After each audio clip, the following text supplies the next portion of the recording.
नमस्कार दोस्तों, स्वागत है आप सभी का हमारे चैनल कैवल एकेडमी पर। देखिए, हमारा ये जो है घटना चक्र का इतिहास का पूर्वावलोकन का पूरा सीरीज है, जो कि पहले चल रहा था लेकिन बाद में डिसकंटिन्यू कर दिया गया था, और उसे ही फिर से हम वहीं से जहाँ से इसे डिसकंटिन्यू किया गया था वहीं से उससे आगे से कंटिन्यू कर रहे हैं। तो चलिए शुरुआत करते हैं। आज का हमारा चैप्टर रहेगा ब्रिटिश शासन पर भारतीय अर्थव्यवस्था पर प्रभाव। ठीक है, अब देखिए, अब इस बुक को हमने क्या किया, अब हम चैप्टर वाइज डिस्कस कर रहे हैं और इसमें प्रयास रहेगा डेली 2 से 3 लेक्चर आपको देने का।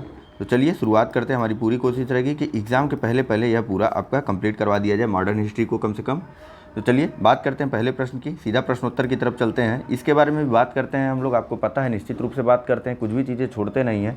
इसके बारे में बात तब होगी जब हम क्वेश्चन आंसर को डिस्कस करके अपने अगले चैप्टर के क्वेश्चन आंसर फॉर्मेट को डिस्कस करेंगे। तो उसके लास्ट में हम इस चीज़ के बारे में, यानी कि जो यहाँ एक्सप्लेनेशन या फिर डिस्क्रिप्टिव रूप में दिया हुआ है, इसके बारे में भी बात करते हैं। चलिए बात करते हैं पहले प्रश्न की। तो यहाँ पूछा जा रहा है कि भारत में उपनिवेशी शासनकाल में होम चार्जेज भारत से संपत्ति दोहन का महत्वपूर्ण अंग थे। निम्नलिखित में से कौन सी निधि होम चार्जेज की संगठक थी? पहला है लंदन में इंडिया ऑफिस के भरण पोषण के लिए प्रयोग में लाई जाने वाली निधि। दूसरा, भारत में कार्यरत अंग्रेज कर्मचारियों के वेतन तथा पेंशन देने हेतु प्रयोग में लाई जाने वाली निधि। और तीसरा, भारत से बाहर हुए युद्धों को लड़ने में अंग्रेजों द्वारा प्रयोग में लाई जाने वाली निधि। निम्नलिखित कूटों के आधार पर सही उत्तर को चुनना है आपको। ऑप्शन है ए केवल 1, बी केवल 1 और 2, सी केवल 2 और 3 और डी ए केवल 1, 2 और 3। केवल कहाँ से रहेगा जब 3 हो गए? 1, 2, 3। चलिए सही आंसर क्या होगा इसका? सही आंसर है इसका ऑप्शन नंबर बी, केवल 1 और 2। ठीक है, भारत से बाहर होने वाले युद्धों में को लड़ने के लिए अंग्रेजों द्वारा जो निधि का प्रयोग किया जाता था वह होम चार्जेज के रूप में नहीं था। ठीक है, भारत से नहीं लिया जाता था। ठीक, बाकी अन्य दोनों कथन सही हैं। देखिए, भारत से जो है जो धन लिया जाता था उसका प्रयोग किया जाता था भारत को सार्वजनिक ऋण देने के लिए, रेलों में लगाई गई पूंजी पर ब्याज के लिए, भारत को दी गई सैनिक और अन्य सामग्री लागत के रूप में लिया जाता था। भारत के कारण इंग्लैंड में दिए जाने वाले नागरिक और सैनिक शुल्क इसमें शामिल होते थे होम चार्जेज में। इंग्लैंड में और साथ ही साथ इंग्लैंड में राज्य सचिव का सारा व्यय, जो कि वर्ष 1919 तक लगता रहा। ठीक है, चलिए बात करते हैं नेक्स्ट। यहाँ पूछा जा रहा है कि शब्द इंपीरियल प्रेफरेंस का प्रयोग किया जाता था। ऑप्शन है ए, भारत में ब्रिटिश आयातों पर दी गई विशेष रियायतों के लिए। ऑप्शन बी, ब्रिटिश नागरिकों द्वारा किए जा रहे प्रजाति भेदभाव के लिए। ऑप्शन सी, ब्रिटिश हित के लिए किए जा रहे भारतीय हित के दमन के लिए। ऑप्शन डी, भारतीय रियासतों के राजाओं पर ब्रिटिश पॉलिटिक्स एजेंटों को दी जा रही तरजीह के लिए। चलिए सही आंसर है इसका ऑप्शन नंबर ए, यानी कि इंपीरियल प्रेफरेंस का प्रयोग इस संदर्भ में किया जाता था कि जो ब्रिटिश आयात थे उनको विशेष रियायतें दी जाती थी इस शब्द के कारण या फिर इस टर्म के द्वारा। ठीक है, देखिए, ब्रिटिश काल में इंपीरियल प्रेफरेंस शब्दावली का प्रयोग किया जाता था भारत में ब्रिटिश आयातों पर दी गई विशेष रियायतों के लिए। हालांकि देखिए, जल्दी जल्दी करने का प्रयास है तो एक्सप्लेनेशन उतना डिटेल में नहीं किया जाएगा। ठीक है, चलिए नेक्स्ट बात करते हैं। ब्रिटिश शासन के दौरान भारत में उद्योगों का कोई स्वतंत्र विकास नहीं हुआ, इसका कारण क्या था? ए, भारी उद्योगों का अभाव। बी, विदेशी पूंजी की कमी। सी, प्राकृतिक संसाधनों की कमी। या डी, धनिक वर्ग द्वारा भू संपत्ति में निवेश करने को तरजीह दिया जाना। चलिए सही आंसर है इसका ऑप्शन नंबर डी, धनिक वर्ग द्वारा भू संपत्ति में निवेश करने को ज़्यादा तरजीह दिया जाता था बजाय कि कोई उद्योग धंधा करने के। ठीक है, जैसे वर्तमान में भी जो नए नए धनी होते हैं वह ज़्यादातर ज़मीनों को ही लिखवाते हैं इधर उधर। ठीक है, देखिए, चलिए नेक्स्ट बात करते हैं। तो यहाँ पूछा जा रहा है कि इस्तमरारी बंदोबस्त को किसने लागू किया था? ऑप्शन है आपके पास ए, वेलेजली, बी, वारेन हेस्टिंग्स, सी, लॉर्ड कॉर्नवालिस या फिर डी, लॉर्ड डफरिन। चलिए सही आंसर है इसका option number C, Lord Cornwallis के द्वारा इस्तमरारी बंदोबस्त को लागू किया गया था। देखिए, इस्तमरारी बंदोबस्त को ही स्थायी बंदोबस्त कहा जाता था। जागीरदारी व्यवस्था की जाती थी, मालगुजारी कहा जाता था, बिस्वेदारी कहा जाता था, या फिर इसी को परमानेंट सेटलमेंट एक्ट भी कहा गया। ठीक है, इस्तमरारी बंदोबस्त के विभिन्न नाम हैं, स्थायी बंदोबस्त, इस्तमरारी, जागीरदारी, मालगुजारी, बिस्वेदारी या परमानेंट सेटलमेंट। ठीक है, इसको 1793 में लॉर्ड कॉर्नवालिस के द्वारा लागू किया गया था। वास्तव में कॉर्नवालिस के द्वारा 1790 में भू राजस्व संबंधी व्यवस्था को लागू किया गया था 10 वर्षों के लिए। ठीक है, 10 वर्षों के लिए 1790 में लॉर्ड कॉर्नवालिस द्वारा एक भू राजस्व व्यवस्था लागू की गई थी, जिसे 1793 में 10 वर्ष की अवधि को बढ़ाते हुए लाइफ टाइम कर दिया गया और इसी को स्थायी बंदोबस्त का नाम दे दिया गया। ठीक है, इसमें होता क्या था? इसमें जो है सरकार द्वारा जमींदारों को भूमि पट्टे पर दिया जाता था या फिर उनको भूस्वामी घोषित कर दिया जाता था, और इसके बदले में जो जमींदार होते थे उन्हें कुल कर का 10/11 भाग सरकार को देना होता था और 1/11 भाग, ठीक है, 10/11 भाग यानी इतना हिस्सा ब्रिटेन को देना होता था, ब्रिटिश सरकार को या फिर कंपनी को देना होता था, और इतना हिस्सा यानी कि 1/11 भाग अपनी सेवाओं के बदले अपने पास रखना होता था, ठीक है। जमींदारों को जो है इस व्यवस्था के माध्यम से यानी स्थायी व्यवस्था के अंतर्गत, बंदोबस्त के अंतर्गत जमींदार जो है वह छोटे पूंजीपति या भद्र नवाब के रूप में उभरे, ठीक है। देखिए यह व्यवस्था कहाँ से कहाँ तक लागू थी, तो देखिए यह व्यवस्था यानी स्थायी बंदोबस्त बंगाल, बिहार, उड़ीसा तथा उत्तर प्रदेश के वाराणसी तक के क्षेत्रों में लागू थी, और यह समूचे ब्रिटिश यानी कि उस समय जो ब्रिटिश राज का समूचा क्षेत्रफल था उसके 11% भाग में, यह 19% भाग में स्थायी बंदोबस्त व्यवस्था को लागू किया गया था, ठीक है। चलिए नेक्स्ट बात करते हैं। तो यहाँ पूछा जा रहा है कि किसके प्रशासन काल में स्थायी बंदोबस्त प्रारंभ किया गया था। तो स्थायी बंदोबस्त अभी हमने देखा लॉर्ड कॉर्नवालिस के काल में प्रारंभ किया गया था। नेक्स्ट, स्थायी बंदोबस्त किससे किया गया था, तो स्थायी बंदोबस्त किया गया था जमींदारों से। नेक्स्ट, स्थायी बंदोबस्त किसके साथ किया गया था, तो सेम आंसर है, स्थायी बंदोबस्त जमींदारों के साथ किया गया था। नेक्स्ट बात करते हैं, किस गवर्नर जनरल ने भारत में स्थायी भू राजस्व व्यवस्था स्थापित की। तो भारत में स्थायी भू राजस्व व्यवस्था लॉर्ड कॉर्नवालिस के द्वारा 1793 में स्थापित की गई थी, ठीक है। नेक्स्ट बात करते हैं, लॉर्ड कॉर्नवालिस द्वारा स्थायी बंदोबस्त व्यवस्था को लागू किया गया था। तो यह लागू किया गया था लॉर्ड कॉर्नवालिस के द्वारा 1793 में। आगे बात करते हैं, तो यहाँ पूछा जा रहा है कि 1793 में लॉर्ड कॉर्नवालिस की भू व्यवस्था प्रणाली लागू होने के बाद कानूनी विवादों की प्रवृत्ति में बढ़ोतरी देखी गई। निम्नलिखित प्रावधानों में से किस एक को सामान्यतः इसके कारण के रूप में जोड़कर देखा जाता है। ए, रैयतों की तुलना में, रैयत किसानों को बोला जाता है, ठीक है, रैयत किसानों को बोला जाता है, याद रखिएगा, ठीक, किसान लिख देना की। रैयतों की तुलना में जमींदारों की स्थिति में अधिक सशक्त बनाना। बी, ईस्ट इंडिया कंपनी को जमींदारों का अधिपति बनाना। सी, न्यायिक पद्धति को अधिक कार्यकुशल बनाना। या डी, उपर्युक्त ए, बी, सी तीनों कथनों में से कोई भी सही नहीं है।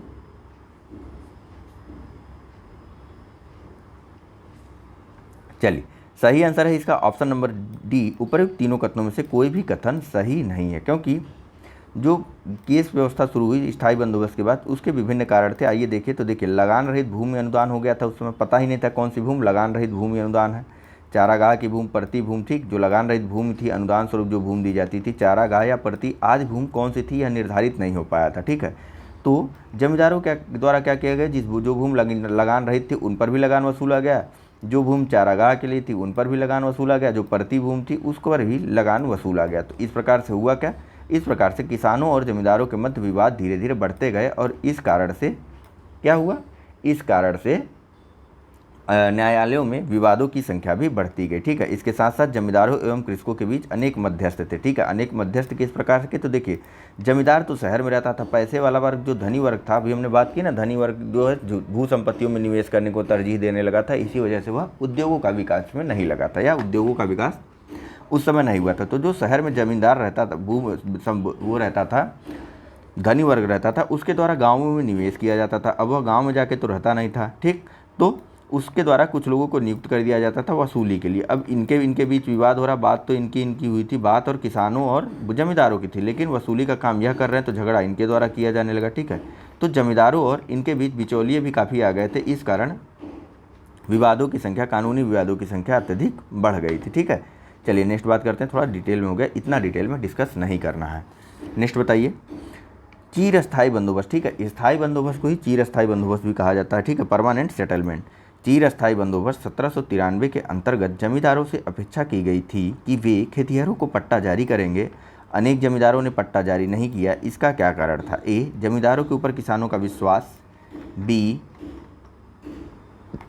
जमींदारों के ऊपर कोई सरकारी नियंत्रण नहीं था। सी, यह ब्रिटिश सरकार की जिम्मेदारी थी। या डी, खेतिहरों की दिलचस्पी पट्टा प्राप्त करने में नहीं थी। तो देखिए वास्तव में था क्या, पहले आप सोच लीजिए एक सेकेंड। चलिए, अब तक आपने सोच लिया होगा अपना सही आंसर। तो देखिए सही आंसर है इसका ऑप्शन नंबर बी, जमींदारों के ऊपर वास्तव में कोई सरकारी नियंत्रण नहीं था। सरकार को अपने 10/11 हिस्से से मतलब था, बाकी आप नीचे चाहे जो करिए उससे सरकार का कोई लेना देना नहीं था, ठीक है। आप अपना 1/11 किस प्रकार से वसूलते हैं, कैसे वसूलते हैं, उससे सरकार का कोई लेना देना नहीं था, ठीक है। चलिए नेक्स्ट बात करते हैं। देखिए वास्तव में उस समय क्या था, जो काश्तकार था यानी जो किसान था, स्थायी बंदोबस्त व्यवस्था के अंतर्गत वह सिर्फ और सिर्फ जमींदारों की इच्छा पर या जमींदारों की दया पर ही निर्भर था। जमींदार कभी भी काश्तकार को उसकी भूमि से बाहर कर सकता था, या किसानों को उसकी भूमि से बाहर कर सकता था, ठीक है। और इसी के फलस्वरूप जो है 1859 में एक रेंट एक्ट भी पारित किया गया, ठीक है। काफ़ी ज़्यादा विवाद भी बढ़ते जा रहे थे, पट्टे दिए नहीं जा रहे थे, तो इन सब चीज़ों को निर्धारित करने के लिए 1859 में एक रेंट एक्ट पारित हुआ, ठीक है।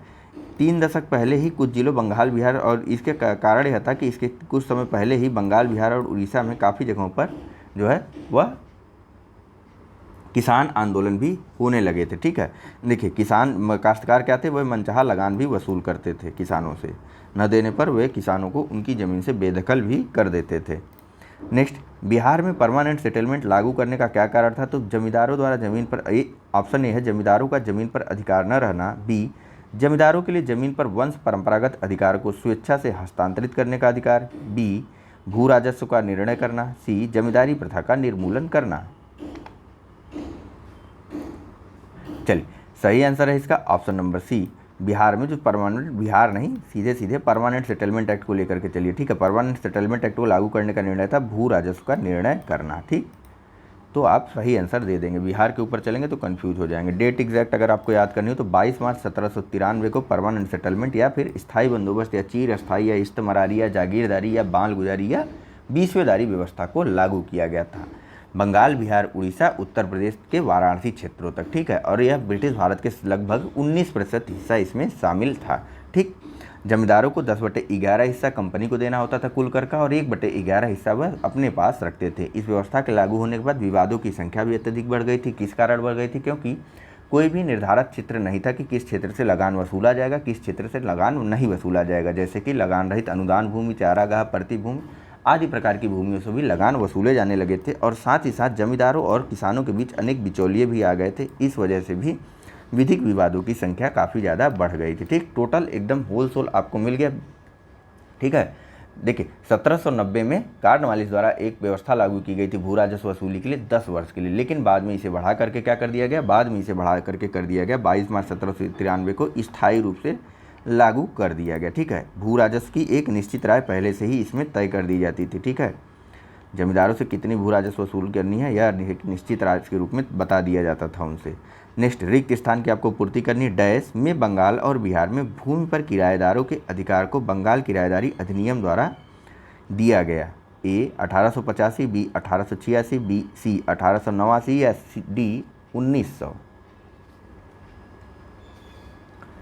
चलिए, सही आंसर है इसका ऑप्शन नंबर ए 1885 में बंगाल रेंट एक्ट आता है, और उसके माध्यम से बंगाल और बिहार में भूमि पर किराएदारों यानी कि किसानों के अधिकारों को बंगाल किराएदारी अधिनियम द्वारा अधिनियमित कर दिया गया, ठीक है। इस अधिनियम के माध्यम से यानी बंगाल रेंट एक्ट के माध्यम से भूमि मालिकों यानी जमींदारों और किराएदारों यानी कि किसानों के अधिकारों को भी पहली बार परिभाषित किया गया था, ठीक है।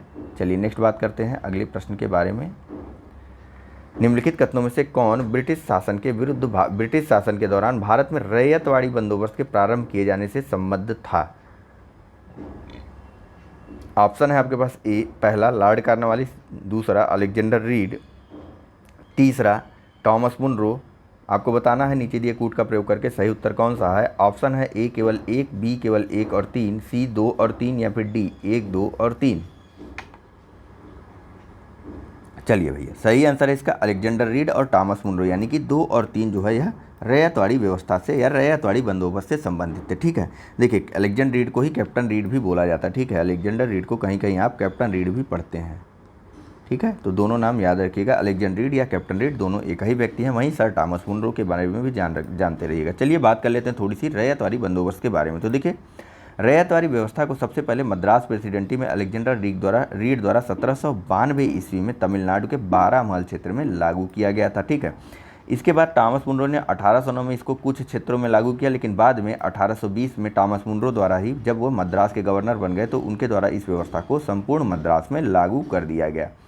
बाद में मुनरो के जो शिष्य थे एल्फिस्टन, इन्होंने बम्बई प्रेसिडेंसी में रैयतवाड़ी बंदोबस्त के लागू किया, और रैयतवाड़ी बंदोबस्त जो है संपूर्ण भारत के 51% क्षेत्रों पर था, ठीक है। जैसे यह संपूर्ण भारत के 19% क्षेत्रों पर जो ब्रिटिश राज क्षेत्र थे संपूर्ण भारत के, उनके 19% क्षेत्रों पर स्थायी बंदोबस्त व्यवस्था लागू थी। उसी प्रकार से संपूर्ण भारत के लगभग 51% क्षेत्र पर रैयतवाड़ी व्यवस्था लागू थी। ठीक है, उसमें शामिल कौन कौन से राज्य क्षेत्र थे? तो बम्बई, मद्रास पूरी तरीके से, बम्बई के कुछ हिस्से, पूर्वी बंगाल, असम एवं कुर्ग जिला। ठीक, देखिए इस व्यवस्था के अंतर होता क्या था? तो इस व्यवस्था के अंतर्गत यानी रैयत नाम ही है रैयतवाड़ी, तो रैयतवाड़ी व्यवस्था के अंतर्गत भूमि का मालिकाना हक जो है वह रैयतों को ही दे दिया जाता था। रैयत यानी किसानों को ही उनकी भूमि का मालिकाना हक दे दिया जाता था। इस व्यवस्था से जमींदारों को बीच से हटाया गया और कंपनी और किसानों के बीच डायरेक्ट कॉन्ट्रैक्ट किया गया। ठीक है, तो हुआ क्या कि भूमि का जो है माप कर दिया जाता था, भूमि का निर्धारण कर दिया जाता था, उसका सर्वेक्षण होता था और इसके माध्यम से एक लगान की निश्चित राशि को तय कर दिया जाता था और इस निश्चित राशि को किसानों को देना होता था।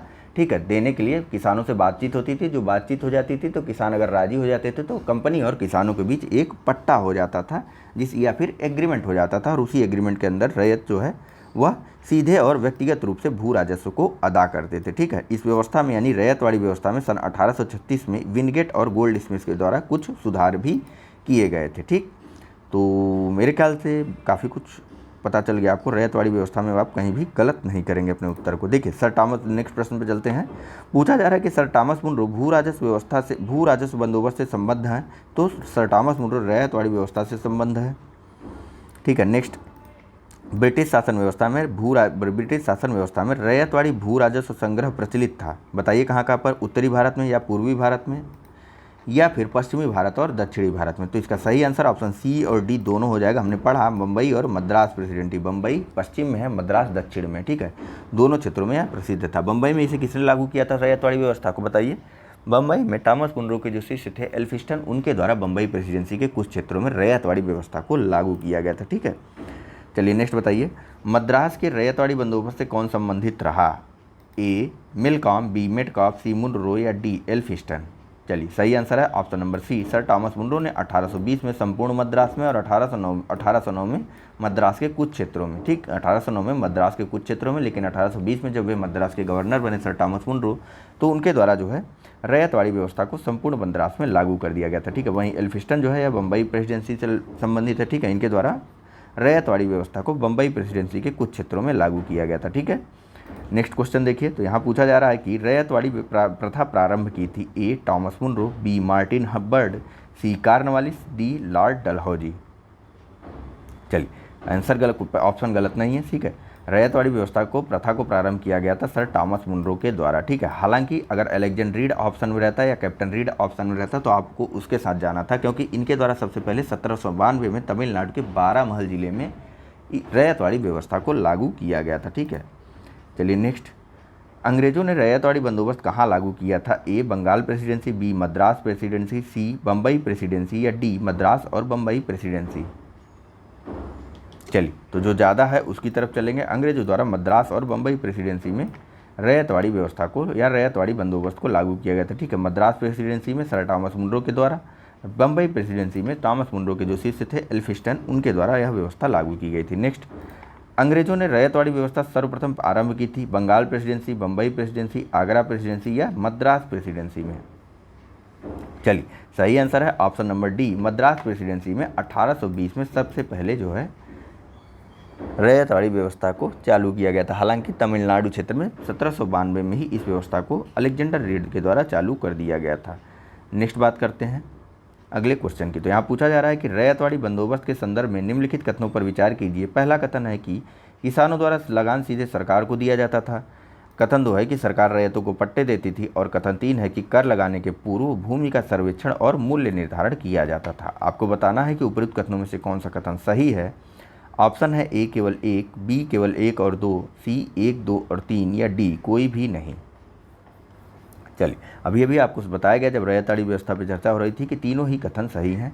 ठीक, पहले तो यह जान लीजिए, यह आपको बताएगा कि रैयतवाड़ी व्यवस्था में किसानों द्वारा लगान सीधे सरकार को दिया जाता था। सरकार रैयतों यानी किसानों को पट्टे दे देती थी और इस पट्टे का निर्धारण जो है भूमि का सर्वेक्षण और उसके मूल्य निर्धारण से किया जाता था। ठीक है, कर लगाने के पहले ही यह पूरी प्रक्रिया संपन्न की जाती थी। इसे कैप्टन अलेक्जेंडर रीड द्वारा सबसे पहले तमिलनाडु के बारामहल जिले में 1792 में लागू किया गया था। ठीक है, उसके बाद 1809 में कैप्टन टॉमस मुनरो या फिर सर मुनरो द्वारा जो है मद्रास के कुछ क्षेत्रों में इसको लागू किया गया, लेकिन बाद में 1820 में टॉमस मुनरो जब मद्रास के गवर्नर बनते हैं तो उनके द्वारा संपूर्ण मद्रास में इस व्यवस्था को यानी कि रैयतवाड़ी व्यवस्था को लागू कर दिया जाता है। ठीक है, रैयतवाड़ी व्यवस्था संपूर्ण भारत के 51% क्षेत्रों पर थी, 15 लिख दिया मैंने, सॉरी, 51% क्षेत्रों में विस्तारित थी। वहीं अगर बात करें कुछ विशेष क्षेत्रों की तो बंगाल, मद्रास, ठीक, बंगाल लिख रहा हूँ, मद्रास लिखूंगा नहीं, सुन लीजिए, मद्रास, बम्बई के कुछ हिस्से, पूर्वी बंगाल, असम एवं कुर्ग जिले। ठीक है, देखिए एल्फिंस्टन ने इसे बम्बई के कुछ हिस्सों में लागू किया था। ठीक है, बम्बई प्रेसिडेंसी के कुछ हिस्सों में लागू किया था। चलिए नेक्स्ट बात करते हैं 1836 में, ये भी सुन लीजिए, 1836 में विनगेट और गोल्ड स्मिथ द्वारा रैयतवाड़ी व्यवस्था में कुछ सुधार भी किए गए थे। ठीक, चलिए नेक्स्ट बात करते हैं। देखिए रैयतवाड़ी व्यवस्था में जो भूमि का स्थानांतरण होता था वह किसानों की निजी संपत्ति मानी जाती थी, जो पट्टा दिया जाता था। ठीक है, ऐसे ही स्थायी बंदोबस्त में जो जमींदारों को भूमि स्थानांतरित की जाती थी या जमींदारों को जो भूमि दी जाती थी वह भी स्थायी रूप से होती थी, है कि नहीं। स्थायी बंदोबस्त की वजह से नहीं, वह पट्टा स्थायी होता था। स्थायी होने का मतलब जब तक आप लगान देते रहेंगे तब तक वह चीज़ आपकी है, जैसे ही आपने लगान देना बंद किया वह चीज़ आपकी नहीं रहेगी। ठीक है, स्थायी व्यवस्था से संबंधित एक सूर्योदय का कॉन्सेप्ट भी आता है। उसके अंदर क्या था कि जो किसान, जो जमींदार, जैसे आज जो है मान लीजिए कि 3 तारीख है, ठीक, 3 मान लीजिए, 4 मान लीजिए, कोई तारीख मान लीजिए, वैसे हालांकि अब तो लगभग आधा सितंबर बीतने को है। तो देखिए 3 तारीख अगर मान लीजिए, तो 3 तारीख अगर लगान देने की डेडलाइन है, ठीक है, 3 क्या 30 मानिए, ऐसे आप समझेंगे। तो देखिए 30 तारीख को अगर लगान देने की डेडलाइन है तो अगली 1 से पहले यानी कि 30 तारीख को शाम तक आपको लगान को दे देना है। नहीं दिया ऑफिस बंद होने के पहले लगान, तो अगली सुबह यानी कि सूर्योदय के समय आपके ज़मीन की नीलामी कर, आपकी ज़मींदारी नीलाम करके किसी और को दे दी जाएगी। इसी को ही सूर्योदय का सिद्धांत भी बोलते थे। ठीक है, चलिए नेक्स्ट बात करते हैं अगले प्रश्न की। और जब तक वे लगान सही से देते हैं दोनों लोग, यानी किसान यहाँ पर रैयतवाड़ी व्यवस्था के अंतर्गत और जमींदार वहाँ स्थायी व्यवस्था के अंतर्गत, तब तक वह वंशानुगत हस्तांतरित भी होती रहती थी जमींदारी व्यवस्था या रैयतवाड़ी व्यवस्था। ठीक है, यानी किसान से उसके बेटे को, उसके बेटे से उसके बेटे को रैयतवाड़ी व्यवस्था में, और जमींदारी व्यवस्था में जमींदार को उसके बेटे, उसका बेटे को, फिर उसके बेटे को, फिर उसके बेटे को। ठीक है, चलिए यहाँ देखिए, वह प्रथा जिसके तहत किसान स्वयं भूमि का मालिक होता था और सरकार को भू राजस्व के भुगतान के लिए जिम्मेदार माना जाता था। तो ऑप्शन पढ़ने की जरूरत नहीं है, सीधे सीधे रैयतवाड़ी प्रथा। ठीक है, चलिए नेक्स्ट बात कर लेते हैं। असम में सर्वप्रथम चाय कंपनी की स्थापना कब हुई थी? ए 1835, बी 1837, सी 1839 या डी 1841। तो देखिए भैया, असम में जो चाय कंपनी थी उसकी स्थापना हुई थी 1839 ईस्वी में। ठीक है, इसका नाम था द असम कंपनी। ठीक, यह लंदन में कंपनी स्थापित की गई थी, लेकिन इसका मुख्यालय था असम में, और यह अभी भी यानी वर्तमान में भी यह कार्यरत है और भारत की सबसे पुरानी चाय कंपनी है, पुरानी व्यावसायिक चाय कंपनी है। ठीक है, इसकी स्थापना 1839 में लंदन में की गई थी, मुख्यालय इसका असम में है। ठीक है, असम के नजीरा में, याद कर लीजिए। चलिए नेक्स्ट प्रश्न को देखते हैं। तो यहाँ पूछा जा रहा है कि दादा भाई नौरोजी द्वारा प्रतिपादित अपवाह सिद्धांत या ड्रेन थ्योरी या फिर निकास का सिद्धांत, ठीक है, कई नाम इसके आपको देखने को मिलेंगे, आप नामों पर ध्यान देते चलिएगा। ठीक है, तो दादा भाई नौरोजी द्वारा प्रतिपादित अपवाह सिद्धांत या ड्रेन थ्योरी की सही परिभाषा नीचे किस कथन में आती है? ए, देश के संसाधनों का उपयोग ब्रिटेन के हित में किया जा रहा था। बी, भारत की राष्ट्रीय संपदा का एक भाग अथवा कुल वार्षिक उत्पाद ब्रिटेन को निर्यात कर दिया जाता था, जिसके लिए भारत को कोई वास्तविक प्रतिफल नहीं मिलता था। सी, साम्राज्यवादी शक्ति के संरक्षण में ब्रिटिश उद्योगपतियों को भारत में निवेश के अवसर दिए जाते थे। सी नहीं, डी, भारत में ब्रिटिश सामान का आयात किया जाता था और यूँ देश को दिन प्रतिदिन अधिकाधिक गरीब बनाया जाता था। चलिए, सही आंसर है इसका option number B, drain theory. यह कहता था कि जो भारत की राष्ट्रीय संपदा है उसके एक भाग को एक भाग अथवा कुल वार्षिक उत्पाद को जो है ब्रिटेन को निर्यात कर दिया जाता है और जिसके बदले में भारत को कोई भी वास्तविक प्रतिफल नहीं मिलता है। ऐसा दादा भाई नौरोजी ने अपने ड्रेन थ्योरी में कहा था। ठीक है, वास्तव में इनके द्वारा कहा गया था कि जो भारतीय संपत्ति या भारत की जो राष्ट्रीय संपदा है उसको ब्रिटेन को आयात किया जाता है, बाद में इसका मूल्यवर्धन करके यानी इसकी प्रोसेसिंग करके इसे ही भारत को निर्यात करके भारतीय बाज़ारों में बेचा जाता है, जबकि वास्तव में भारत में उद्योग लगा करके भी ऐसा किया जा सकता था। ठीक है, इसे जो है दादा भाई नौरोजी द्वारा जो है उपनिवेशवाद को इसी संदर्भ में कहा गया था, इविल्स ऑफ द इविल्स। ठीक, यानी कि शैतानों का शैतान कह दिया था दादा भाई नौरोजी ने उपनिवेशवाद की व्यवस्था को। चलिए आगे अभी बात होगी इसके बारे में, अनिष्टों का अनिष्ट, इविल्स ऑफ द इविल्स या फिर शैतानों का शैतान। देखिए, धन के बहिर्गमन के बारे में थोड़ी सी बात करते हैं। तो राष्ट्रवादी भाषा परिभाषा का तात्पर्य यह था कि भारत से धन संपत्ति एवं माल ढुलाई इंग्लैंड में हस्तांतरित होती थी, जिसके बदले भारत को इसके समतुल्य कोई भी आर्थिक, वाणिज्यिक या भौतिक प्रतिलाभ नहीं होता था। ठीक है, अपवाह के सिद्धांत के तहत अप्रतिफल निर्यात पर बल दिया गया। ठीक है, दादाभाई नौरोजी धन के बहिर्गमन सिद्धांत के सबसे पहले और सर्वाधिक प्रखर प्रतिपादक थे। इनके द्वारा अपने लेखों और पुस्तकों, यानी दादाभाई नौरोजी के कुछ लेख और पुस्तक हैं, इंपॉर्टेंट है, याद रखिएगा। इंग्लैंड डेब्ट to India, poverty and un British rule in India, the watts and means of India, और अंत में on the commerce of India. ठीक, इन सभी पुस्तकों या लेखों का नाम आप याद रखिए। नेक्स्ट, निम्न में से किसने निकास के सिद्धांत का प्रतिपादन किया था? तो दादाभाई नौरोजी ने निकास के सिद्धांत का प्रतिपादन किया था। चलिए आगे बात करते हैं। अंग्रेजों के शासनकाल में भारत के आर्थिक दोहन के सिद्धांत को किसने प्रतिपादित किया था? A M N Roy, B Jayaprakash Narayan, C Ram Manohar Lohia, D Dadabhai Naoroji. चलिए, तो आर्थिक दोहन का सिद्धांत दादाभाई नौरोजी द्वारा प्रतिपादित किया गया था, या फिर ड्रेन थ्योरी भी इसको बोलते हैं, या अपवाह का सिद्धांत बोलते हैं, या फिर निकास का सिद्धांत बोलते हैं। ठीक, चलिए नेक्स्ट बात करते हैं। तो यहाँ पूछा जा रहा है कि निम्नलिखित कथनों पर विचार कीजिए तथा उनके नीचे दिए गए कूट से सही उत्तर का चयन कीजिए। ठीक, आपका कथन एक है कि ब्रिटिश काल में सामान्यतः भारत का व्यापार संतुलन अनुकूल था और कारण आर है कि धन की निकासी का स्वरूप अप्रतिफलित निर्यात था। नीचे कूट दिया हुआ है। ऑप्शन ए है कि ए तथा आर दोनों सही है तथा आर ए की सही व्याख्या है। ऑप्शन बी है ए और आर दोनों सही है परंतु आर ए की सही व्याख्या नहीं है। ऑप्शन सी है कि ए सही पर आर गलत है, और ऑप्शन डी है कि ए गलत पर आर सही है। चलिए, सही आंसर है इसका ऑप्शन नंबर ए और आर दोनों ही सही हैं तथा आर ए की सही व्याख्या। देखिए, व्यापार संतुलन से आप क्या समझते हैं? व्यापार संतुलन होता है आयात के बदले निर्यातों का अधिक होना। ठीक, आयात के बदले निर्यात का अधिक होना, यही होता है व्यापार संतुलन। तो उस समय भारत का आयात कम था और निर्यात ज़्यादा था। कैसे? तो भारत कच्चे माल बनाता था, उस कच्चे माल भारत में उत्पादित किए जाते थे, इनको इंग्लैंड भेज दिया जाता था, या काफ़ी मात्रा में भारत से बाहर भेजे जाते थे, और बदले में जो आयात होता था, ठीक है, उसको वह बहुत कम मात्रा में होता था। ठीक है, देखिए, धागे ज़्यादा जाएंगे लेकिन कपड़े कम आते हैं। ठीक है, आयात की तुलना में निर्यात अधिक था भारत का उस समय, इसीलिए व्यापार संतुलन की स्थिति थी। लेकिन चूंकि भारत को इसका कोई प्रतिफल नहीं मिलता था, इसीलिए धन की निकासी का स्वरूप अप्रतिफलित निर्यात हो गया था। ठीक है, धन की निकासी इसी माध्यम से भारत से हो जाती थी।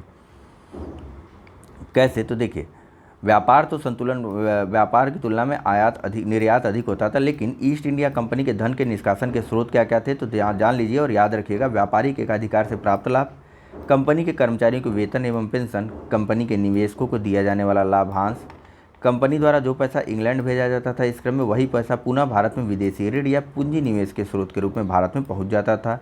लेकिन इस पूंजी का उद्देश्य देश का विकास नहीं बल्कि भारत की साधनों का अधिकाधिक शोषण करना था। देखिए, 1813 के पश्चात इस आर्थिक निकास ने अप्रतिफल निर्यात का रूप धारण कर लिया था। कैसे?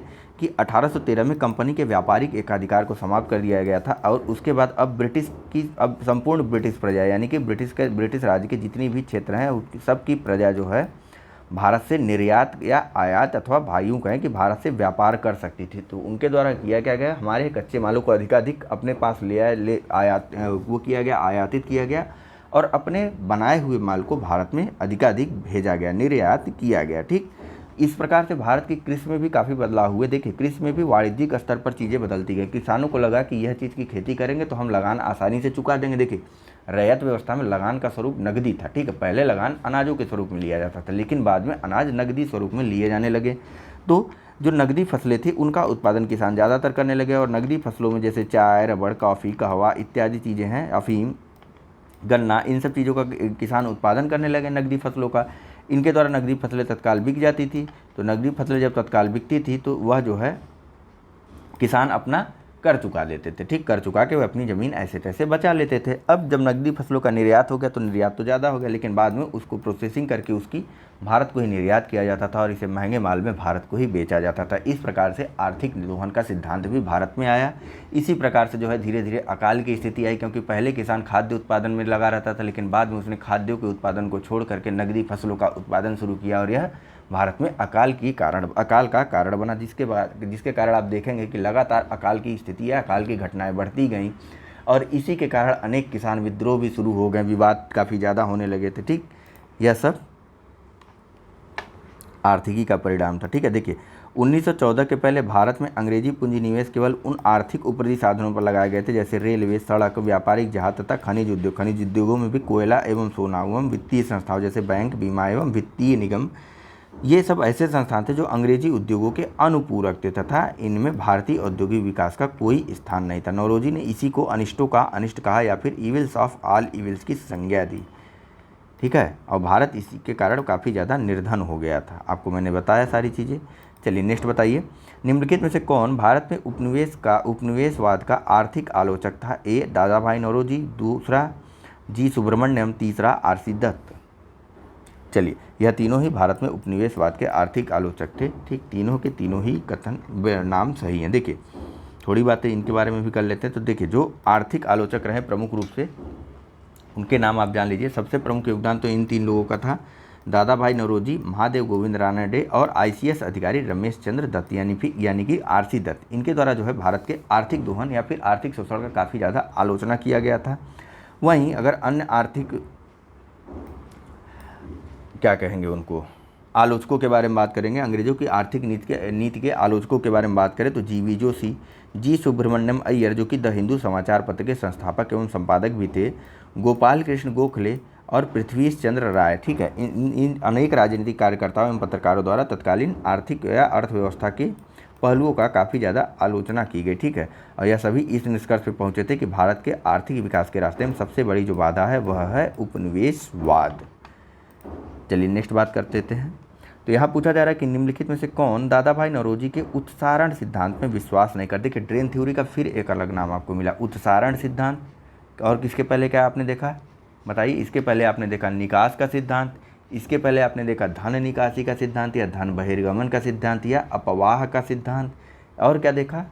और आपने देखा बताइए ड्रेन थ्योरी को। ठीक है, चलिए तो बात कर लेते हैं कौन निम्नलिखित में से दादा भाई नौरोजी के उत्सारण सिद्धांत में विश्वास नहीं करता था? तो दादा भाई नौरोजी के उत्सारण या धन निकास या ड्रेन थ्योरी में विश्वास नहीं करते थे सर सैयद अहमद का। इसीलिए कहता हूँ एक बार इंग्लिश वाले पार्ट को आप देख लीजिए, आप आसानी से समझ जाएंगे। ड्रेन थ्योरी याद कर लीजिए, इसका नाम नहीं बदलने वाला है, बाकी हिंदी में ये लोग खेल खेलते हैं।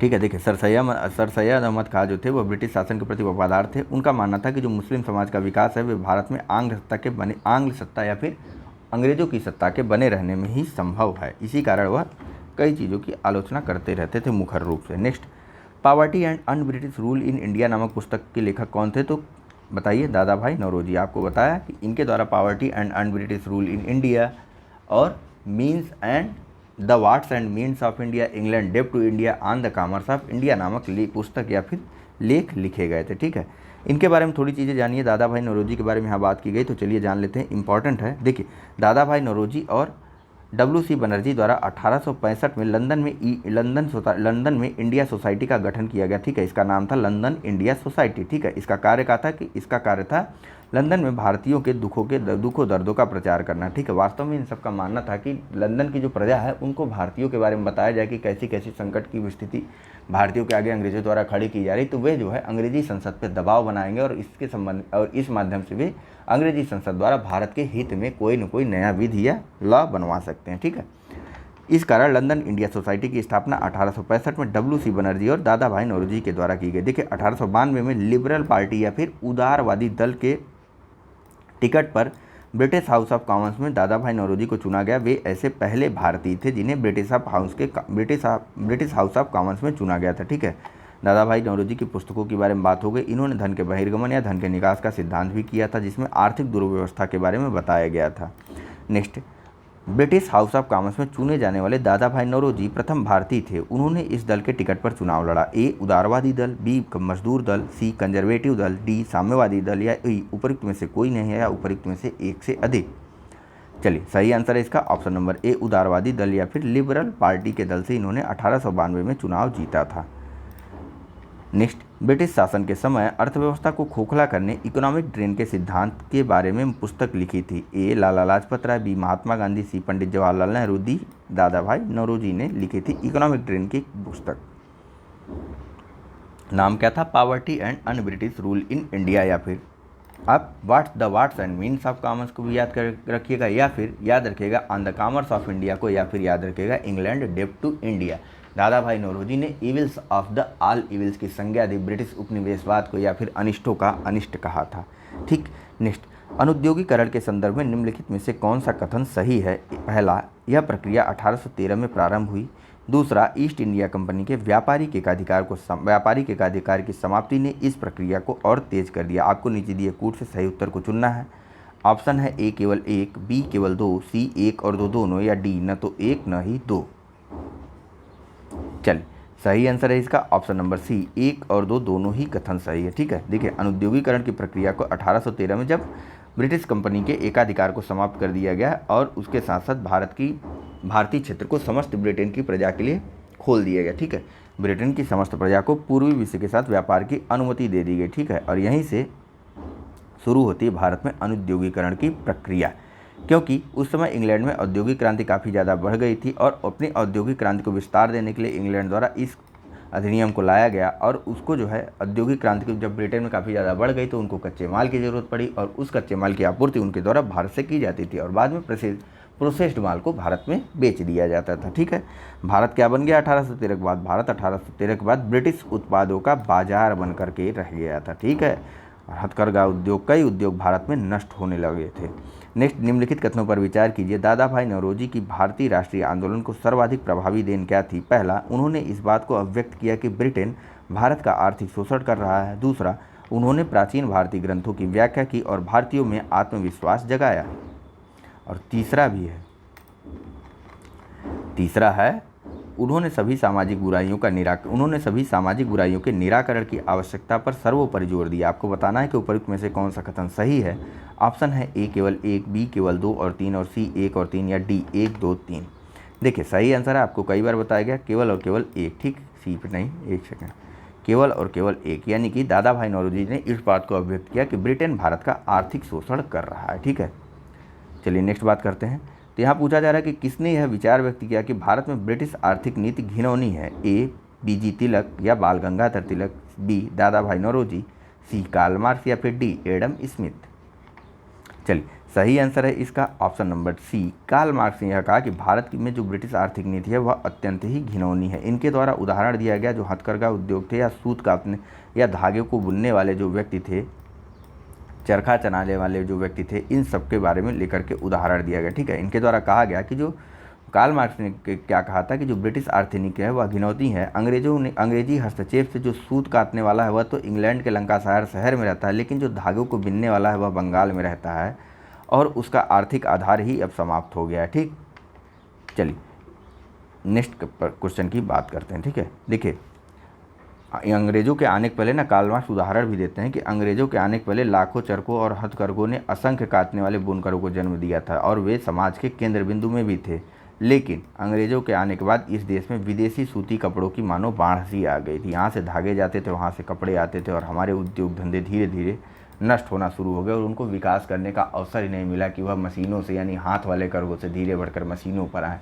मशीनें ऐसी आई कि हथकरघा उद्योग के जो उद्यमी थे छोटे छोटे, वे आज भी हथकरघा में ही बिजी हैं, वह आगे बढ़ ही नहीं पाए।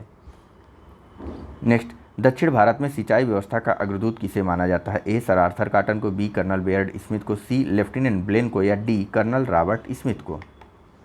चलिए, सही आंसर है इसका option number A, sir Arthur cotton को भारत में सिंचाई व्यवस्था का अग्रदूत, दक्षिण भारत में सिंचाई व्यवस्था का अग्रदूत माना जाता है। इनके द्वारा दक्षिण भारत में कई नहरों की खुदवाई करवाई गई थी या फिर उनमें सुधार किया गया था। ठीक है, देखिए यह एक ब्रिटिश सिंचाई अभियंता थे, कोई गवर्नर या फिर गवर्नर जनरल नहीं थे। आर्थर कॉटन ब्रिटिश सिंचाई के इंजीनियर थे। ठीक है, एग्रीकल्चर इंजीनियर थे। ठीक है, नेक्स्ट बात करते हैं। आर्थिक तौर पर 19वीं शताब्दी में भारत पर अंग्रेजी शासन का एक परिणाम था। ए भारतीय हस्तशिल्पों के निर्यात में वृद्धि, बी भारत के स्वामित्व वाले कारखानों की संख्या में वृद्धि, सी भारतीय कृषि का वाणिज्यीकरण, या डी नगरीय जनसंख्या में वृद्धि। चलिए, आपको बताया गया कि भारतीय कृषि का किस प्रकार से वाणिज्यीकरण किया गया था 19वीं शताब्दी में और हम आंदोलनों की तरफ, हमारे किसान लोग, हमारे पूर्वज आंदोलनों की तरफ बढ़े। चलिए, तो इसी के साथ इस चैप्टर को हम लोग ख़त्म करते हैं। ठीक है, इन सब के बारे में आपको टोटल डिस्कशन करके बताया गया है, निश्चिंत रहिए, कुछ भी आपके लिए छोड़ा नहीं गया है। ठीक है, अगले डिस्कशन में हम बात करेंगे 1857 की क्रांति के बारे में। चलिए, इस लेक्चर में इतना ही है। Thank you very much for discussion. और एक बार लाइक, सब्सक्राइब और शेयर करना मत भूलिएगा। चलिए, धन्यवाद। थोड़ा आप हमें प्रमोट करेंगे तो हमें आपके लिए मेहनत करने में और अच्छा लगेगा। चलिए धन्यवाद।